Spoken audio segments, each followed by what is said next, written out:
നമസ്കാരം.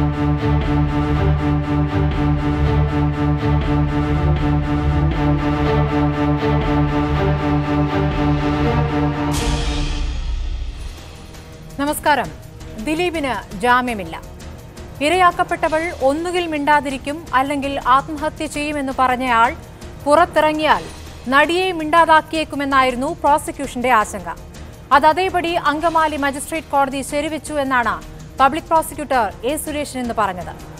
ഫേസ്ബുക്കും വാട്സാപ്പും എന്ന് വേണ്ട ട്വിറ്ററിലും ദിലീപിനായി വരുന്ന രോദനങ്ങൾ ബോധപൂർവം സൃഷ്ടിച്ചതാണ് എന്നും അത് താരത്തിന്റെ സ്വാധീനം തെളിയിക്കുന്നതാണെന്നും പ്രോസിക്യൂഷൻ കോടതിയെ ബോധിപ്പിച്ചു. ഇതൊക്കെ പബ്ലിക് പ്രോസിക്യൂട്ടർ സുരേഷൻ പറഞ്ഞത് അങ്കമാലി മജിസ്ട്രേറ്റ് കോടതിയിലാണ്. പക്ഷേ തിങ്കളാഴ്ച ദിലീപിന്റെ ജാമ്യ ഹർജി എത്തുന്നത് ഹൈക്കോടതിയിലാണ്. അവിടെ പ്രോസിക്യൂഷന്റെ ഈ വാദങ്ങൾ കൊണ്ട് മാത്രം നിൽക്കാനാകുമോ?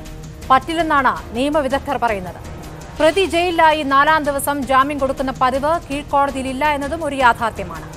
ജാമ്യം നിഷേധിച്ചത് പ്രോസിക്യൂഷന്റെ മിടുക്കുകൊണ്ട് മാത്രമല്ല എന്ന് ചുരുക്കം. ഏറ്റവും പ്രധാന തെളിവായ ദൃശ്യങ്ങൾ പകർത്തിയ മൊബൈൽ എവിടെ?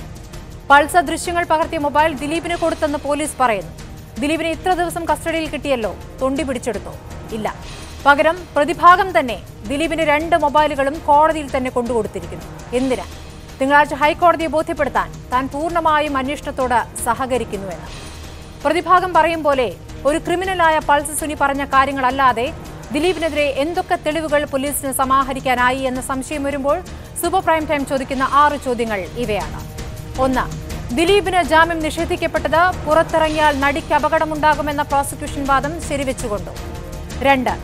സാമൂഹ്യ മാധ്യമങ്ങളിൽ ദിലീപിന് വേണ്ടി വരുന്ന പ്രചാരണങ്ങൾ പ്രതിയുടെ സ്വാധീനമായി കോടതി വിലയിരുത്തിയോ? 3. ദിലീപിന് വേണ്ടി അടൂർ ഗോപാലകൃഷ്ണനും സക്കറിയും നടത്തിയ പ്രതികരണങ്ങൾ വിമർശിക്കപ്പെടേണ്ടതല്ലേ? 4.